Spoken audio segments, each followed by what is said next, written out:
Good afternoon and welcome to our show today, The Walk to Serenity. We are being hosted by 4MTV and Walk to Serenity, and I'm so excited for our show today. I am your host, Kara Kihm, and I am a psychotherapist, a Reiki master, and an author. I've written a book, Discovering My Wings, about how my life radically transformed when I started living in alignment with my intuition. And so I have a private practice helping to empower women on their journey.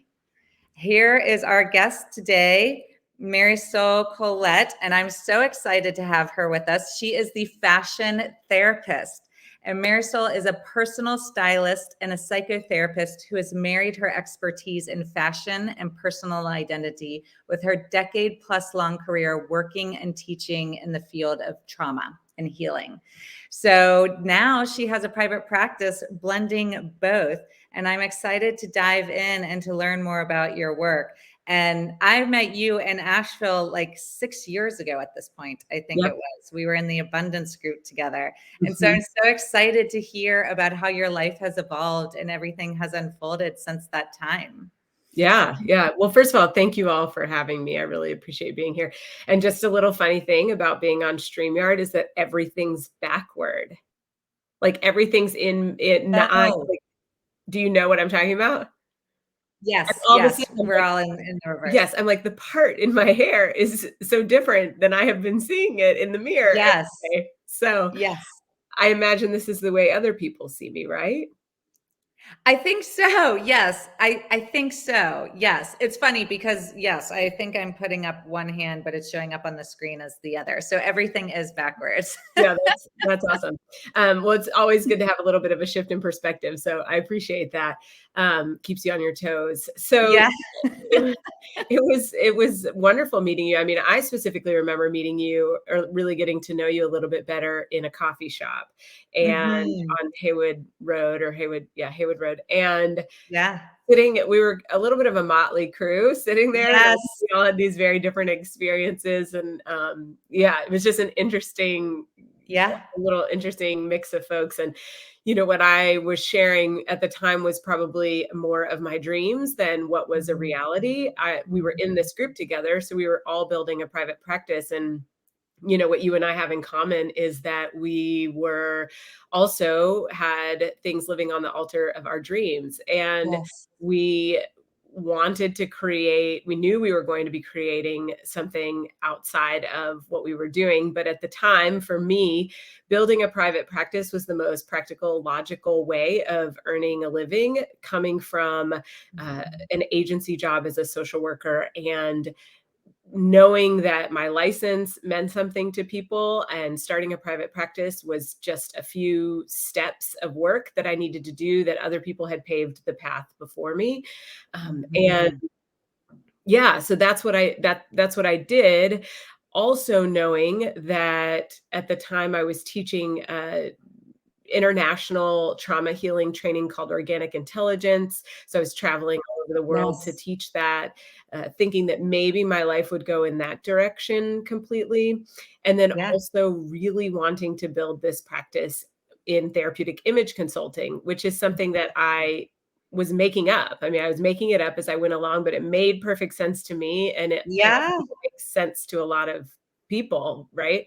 And I'll share about what that is later. Yes. And I love that. I love that so much because you always have had such a sense of fashion. And I'm not the most fashionable, but I do love fashion. I don't even know if I ever told you this, but in Virginia, where I grew up, there are horse races and parties around golfing and masters and tournaments. And, everyone always had the same dresses because it was a small little community. And so I would help design with people dresses that would be unique and different. And so I get where you're going with your practice in that small experience I had about just feeling good in your body and what you're wearing and having your own unique expression. I love that. And so it makes perfect sense to me. Yeah. And I do remember that about you. And I remember you showed me a photo of you. I think you were in pink or blue, but I remember the photo distinctly. You were standing by a mantle and you looked very different than you do now. And you were explaining you were using it as a way to show me or represent to us who you had been in a former season of your life. And so, yeah, and you looked exceptional for what I knew was probably a pretty homogenous kind of dressing. You also looked really exceptional. So, and I've always appreciated you and the stories that you've shared with me and the very little time that we've shared together, but it's always been meaningful to me. Yes, thank you. And same with you. Same with you.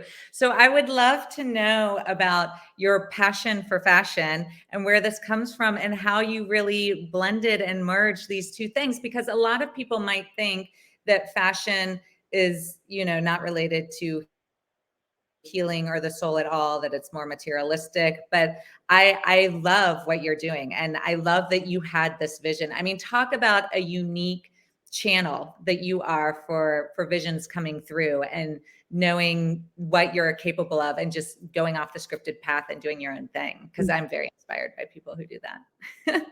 Yeah, that's what this is all about, right? Yes, yes. So the kind of simple answer is where it came from is growing up in a family of artists and musicians and a lot of people who owned their own businesses. My grandma was a radio talk show host. My parents owned a gallery until they retired a couple of years ago. My uncle's an actor. I have a small family, but lots of people that love fashion and a lot of artists. And so I came by my expertise or my care for and passion for fashion pretty honestly. And as I was working in an agency job, and I mean, we could not have picked, I could not have picked a job that was more different than me and my creative side. Yep. One of the major elements of my personality and my soul calling are that to be in the helping profession. Yes. So I did what I thought to do, which was very logical, which is to go to school to be a social worker. And I got a really great job working for the federal government. And in that, I was, the most fun dressed person there. I was making friends with everyone. I was doing things to the beat of my own drum. I was getting in trouble all the time, not understanding what I was doing wrong because I had this huge soul, spirit, and star-like presence. And people were like, you really need to get small, period. Yeah. You should get small. Tone it down. Tone it way down. Yeah.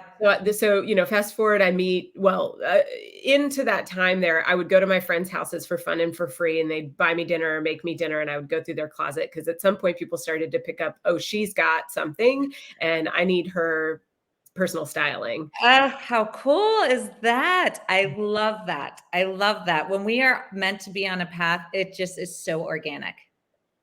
Yeah. Yep. And it was so fun. And I did it. And yeah, I'd host clothing swaps and all sorts of stuff. So, fast forward to meeting my spouse, and I had a plan to move to the Bay Area to start working for this international organization, Organic Intelligence. So they based out in California. So it's going to move out west and start traveling with them more. And I met my spouse dancing, and he had just moved from the Bay Area. And we later realized when we were on vacation out there visiting some of his friends and my friends that I was going to move into a house that was a block away from his house. Wow. In this middle class area of Oakland, like not even a place that was cool or hip or that Right. Yep. So yeah, so he really encouraged me. He says, you have to leave your job. You were intending to leave your job because we decided to stay in Asheville. He had just moved here and we had a lot of good reasons to stay, and we decided to stay here together. And I said, okay. So I started my private practice, met you, etc. But meanwhile, I'm walking this parallel path of trying to build this business called, therapeutic image consulting. So I marry my expertise in fashion with my, like you said, decade plus long career in trauma healing, because the work of putting clothes on our body and finding clothes that authentically represent who we are, but that not only look good, but feel good too, is a deeply personal process. And it's one that can be very like the outcome of that can be really healing. And the path to get there can require a loving, compassionate companion. Yes. Yes. Yeah. I can see that. I can really see that. And I'm wondering if body image comes up also in that All the work time. for you. I would imagine, All the right? time. Yeah. Yeah. Yeah, I mean, I just wrote a post recently about the fact that, the call that I get right now is I have have gained a bunch of weight in the past few years due to COVID, Mhm. and I don't know how to dress myself. And what I usually point out to folks is, and I bet that you're not the same person that you were going into the pandemic. Mm. Because what is actually happening is that people, sure, they're gaining or losing weight or whatever, right? Their form is changing, but so are their souls, like so are their spirits. Their priorities are changing, their Yeah. family structures are changing, their what they believe in and value is changing, how they see Yes. the world is changing. And so what I'm more interested in, of course, I can help them get clothes to fit their body. That's Right. not the issue. The technicality of how to dress a form is not the issue, but I really want to know and help them explore who they are and how they want to show up in the world Mm. now that we're re-emerging, some of us for the first time. Yes, yes. Oh, wow. And that is so powerful to be able to leave our house and to feel comfortable and to begin this process of doing inner work and then having the outer reflect that. I mean, you can tell when that's happening with somebody. The confidence is completely different. Totally. And so that's what I say, feeling comfortable and confident in everything you wear makes you feel Yes. comfortable and confident in everything that you do. And Yes. again, so many of us have been taught that there's limited resources for people getting dressed, that you have to Mhm. fit a particular mold, which was very true for a very long time. And Mhm. fortunately, the body positive movement has created a lot of size inclusivity. And I mean, now when you look at advertisements, of course, you get that streamlined, straight sized person, but you also see people that aren't just, the curvy girl or the larger person. You just see a lot of normal, average Yep. people Yep. wearing the clothes. And some companies do a better job than others of just being like, and this is what it actually looks like in Right. all different shapes and sizes, and nothing special about it. It's literally just how it's going to look on an average human. Right, right. Yeah. I went to high school with a girl who hit it big in the modeling industry. And, we were 15. So, of course, she was a rail and she had these huge accounts like Louis Vuitton and Victoria's Secrets. And then she grew up and she had a normal body, not a 15-year-old body. And all of a sudden, she was considered a plus size model. This is back in the early 2000s. And I'm And sure she was max a size like 6, right? Like, oh my gosh, yeah. So she's become a big spokesperson for these plus size models who are normal people. These mm, they're actually just normal people. And so we have come a long way. I mean, I'm thrilled that we're a part of this new movement mhm. because things are shifting in that direction, but we still have a long way to go. Yeah, and I really spend a lot of my time in that space. And so just like with anything, that I'm swimming in this pool of anti-fat phobic rhetoric and or anti-fat phobic Yeah. spaces, and people who are advocating for size inclusivity, for everything that really matters. Yeah. And I don't know what's going on in the rest of the world sometimes, but I imagine that we still have a very, very, very, very, very long way to go. And I hear that in the voices and pain and struggles of my clients. But I Right. wanted to Right. go back to this confident and feeling really confident in everything that you wear so that you feel confident in everything you do, is that I live by the belief that we have so much more going on than what we wear. So Mm, while it's really empowering and it feels good and it can be uplifting to go out in the world and love what you wear, I want to make sure that everything in my clients' closets look good on them and feel good on them, so that when they walk out the door, they can actually stop thinking about what they're wearing. Unless it's mhm. a way to just like feel into it for the day, if that's like the purpose of the day. But when I work with people, I'm working with people who have incredible gifts and huge missions in this world. And I just want them to feel good so that they can move on, because that feeling when you're uncomfortable in what you're wearing and you're pulling at it and you're self-conscious about it and you're Oh, choosing yeah. not to do something because of how you feel or feel like you look. Yeah. It's such a distraction. So that's what I really want, is Yeah. for clothes to no longer be a distraction and just be an Yes. easy yes. Oh yeah. And I know I cross my arms a lot when I'm uncomfortable in what I'm wearing. I put them down around my waist to cover my stomach. I mean, I go into positions I've noticed in my body that I know when I'm uncomfortable, that kind of hide different areas that I don't really like, and how different it is to be out in public in a space where I'm not hiding anything with my arms. I'm just free. I'm liberated. Mm-hmm. And does that happen because of what you're wearing? Meaning like when you hit the nail on the head? Yeah. Well, yeah, it's that confidence piece, Mm. because some of my most um self-conscious moments have been when I'm at my thinnest, or I actually look my best physically to the outside observer. But that's when I wasn't confident in my own body. I wasn't healthy in my own body with my mental state. It Mhm. was more like, oh, I should look like this, so I'm going to contort and conform my body to look like this. That's right. That's right. I really also try to encourage my clients to recognize, and I write about this in my newsletter all the time, is there are no rules. If Yes. there are any, you're making them. And other Yep. than that, there are no rules, because the other question that I get often is, well, can I wear that? And sometimes it's, can I wear that at my age? Can I wear that at my size? Can I wear that because I've never been a outgoing or extroverted person? It's always a question of, and I challenge that. I'm like, but who is that? Your rule? Is that something that you want to live by, or is that Yeah. something you were taught to live by? And so it Yes.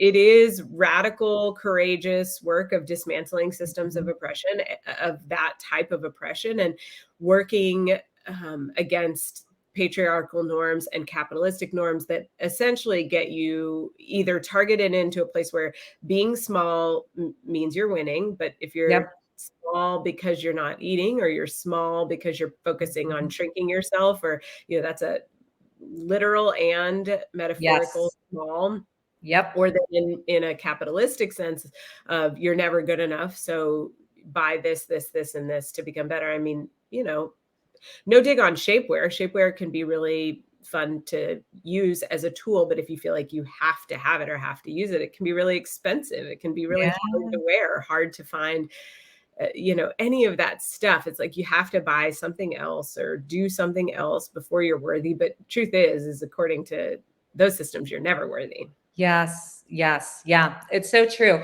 And there is one cultural norm. I mean, this is kind of a silly one, but it felt so important to me. My brother had passed away in 2020, right before the pandemic hit. And I was like, we're not wearing black. I Mm. refuse. His favorite color was red. We are all wearing red. And so I just put that out to everybody, all the guests. And of course, it's a very normal thing. Like you show up and you're in black. And I was just like, that's not at all what he would wanted. And I felt so much better wearing red. And I felt so much better seeing a sea of red at the service in the church than I did if everyone showed up in black. So I love that you say there are no rules, because that was one instant where I decided to just break the rules, and we're doing something different this time, because that's what would really honor him. Yeah. And I know a little bit about your backstory and where you came from. And I know that there are a lot of rules and there's a lot of expectations and social norms. And I want to say I honor those as long as they're things that we feel like we get to choose and opt into. And I really, my role with my clients is not to take people to places that they don't want to be. I Right. worked with a client recently, or I'm still working with her, but I was talking to her and I was like, really navigating very gently this feeling that I had, that there, like you use the word liberation, that there was some liberation that needed to happen. And I kept Yes. saying like edgy.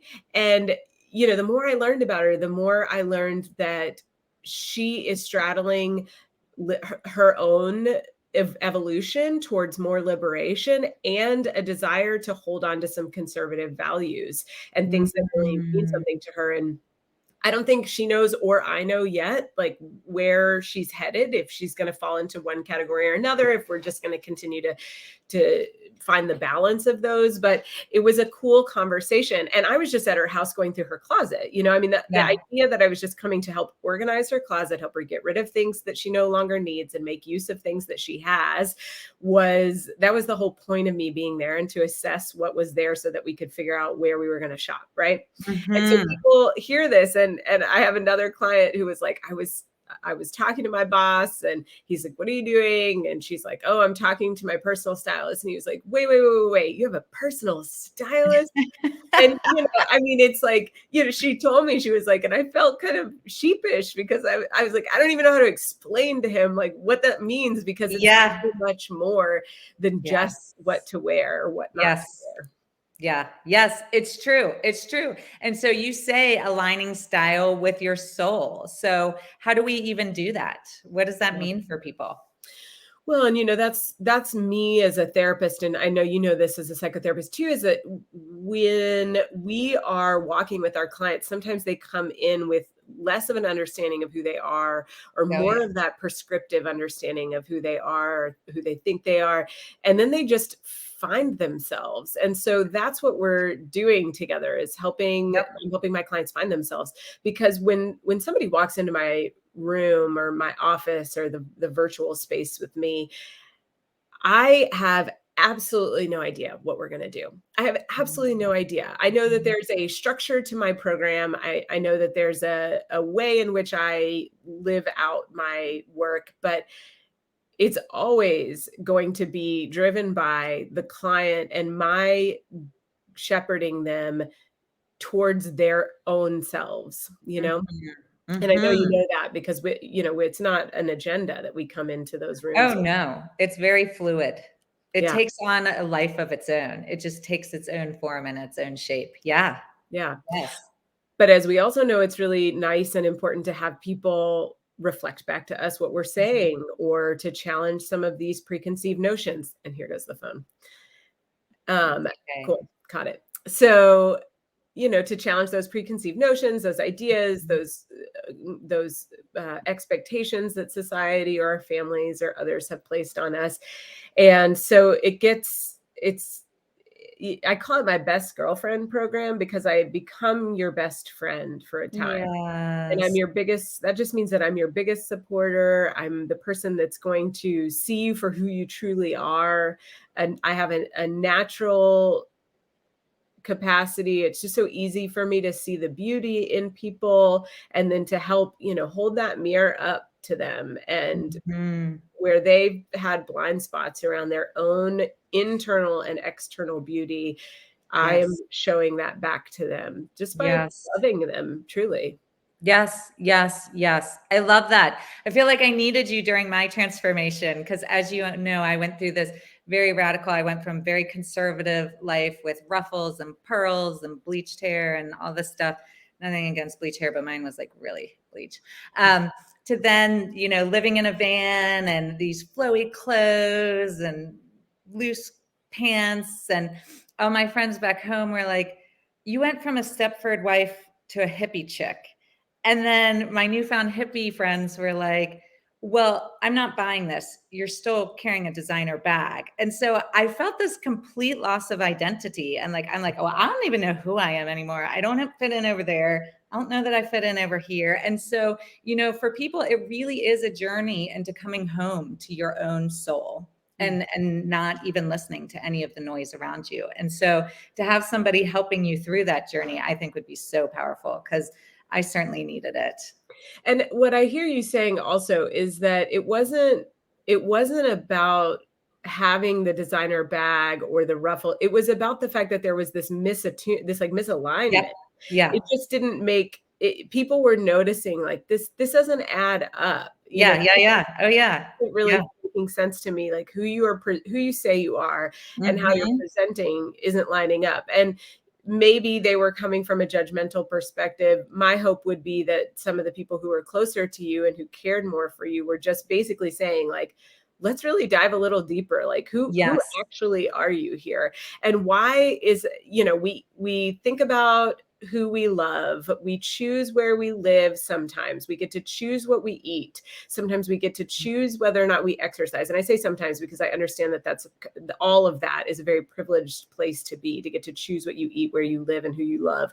But in the same way, so for those listening who feel like they do have choice in all those things, I also want you to feel like you can choose what you wear.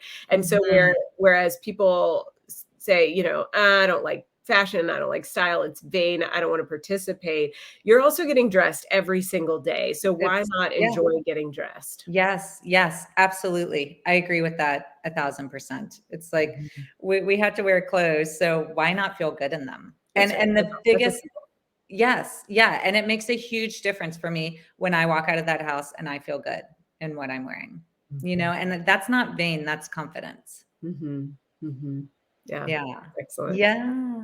I love that. I just love your whole journey and this whole merging. And I love it so much because I'm finding all of these social workers who came in, we have this helping spirit, and then we have this artsy creative side, and we're like, oh, but I'm also this. It's happening with a lot of artists in Asheville. There's one I can think of, Lori Portka. She's one of my favorite artists, and she's in Asheville. And I love her work. And when I was reading it, it's like she's a former, I'm pretty sure, social worker. And then we have a lot of women who are now writing books and becoming authors and really diving in that way. And I just love these social workers who are blending art and creativity and social work, because it doesn't have to be one or the other. Like we can do both. And it's so fulfilling to us to be able to show up in those spaces and to be able to live out the creativity and the creative parts of ourselves. And, the inroad of working with somebody on a total life transformation through what they wear it's sneaky, right? So people call and they're like, I don't know what to wear, right? Like I gained pounds in COVID, or I don't know what to wear, I just got a divorce, or I don't know what to wear, I'm getting married, or I'm going to even so simple, I'm like, I have a photo shoot, or I'm going to this event. And then to be able to have a complete life transformation because of the work that we're doing, not just a wardrobe transformation, but a complete life transformation. It's like my little sneaky plan to help you change your life in a way but through this modality that's so fun and so enlivening. And so I get to be a helper. I get to do the deep transformational work with my clients.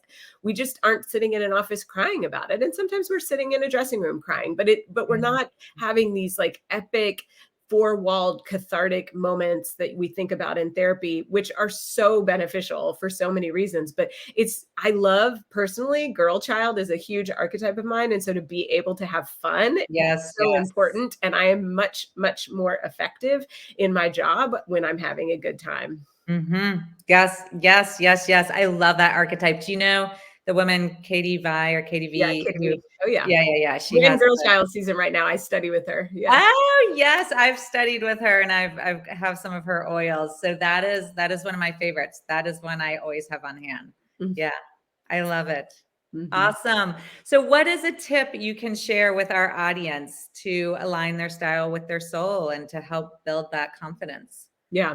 So I have a freebie on my website. So it's Soul Reflection, SOL, because that's, part of my name, Marisol, soulreflection.com. And there's a freebie there, and it's called the Stretch Your Style Simply, the 5-day Stretch Your Style Simply challenge.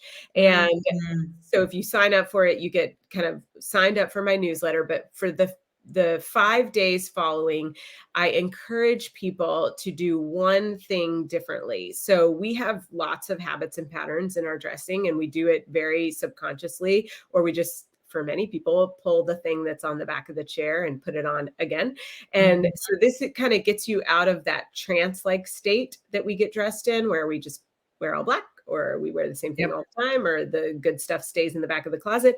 And it invites you to make one small change, because I'm not really a fan of the complete overhaul. So in that way, I do not like the idea of a makeover type thing, because I don't feel like it sticks, and it's more of that outside in work. Whereas what I do is an inside out job. Mhm. And so it encourages people to make a small change. So add a brooch that was meaningful to you, something that came from your Yes. family. Wear a lipstick that you have that you never wear on a day that you wouldn't wear it, like a Monday morning. Wear the red lipstick. Mhm. Or do something different for 5 days and just notice how you feel about it. And so that's my tip, is like, do something small. And Mhm. as that starts to feel different in your body, give me a call because we can do more of that. Yes, yes. And let those changes happen little by little and just trust that you don't have to do everything all at once. Yes.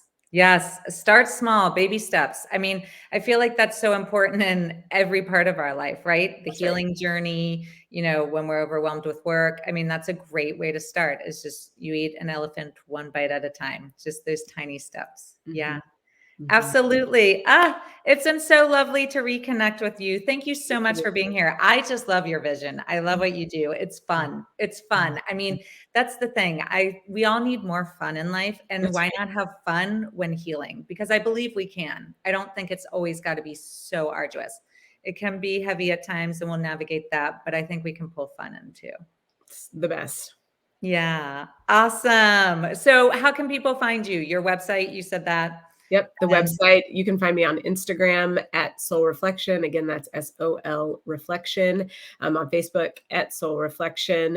You can also listen to my husband and I's podcast. It's yes. Reading Aloud podcast, where we talk about, well, we give you a lot of insight into our relationship. We talk through all of our problems and all of our joys together. We Yes. documented our journey, our IVF journey towards getting pregnant, which we finally did. And Yes. yeah. Yeah. So, but you hear about my stuff there as well. It's just different ways to connect. And yeah, I'm thinking anything else. Yeah, that'd be it. I love it. Awesome. Well, thank you so much for joining us. It's been such a treat. Yeah, thanks so much for having me. Yeah. All right. Bye-bye. Bye.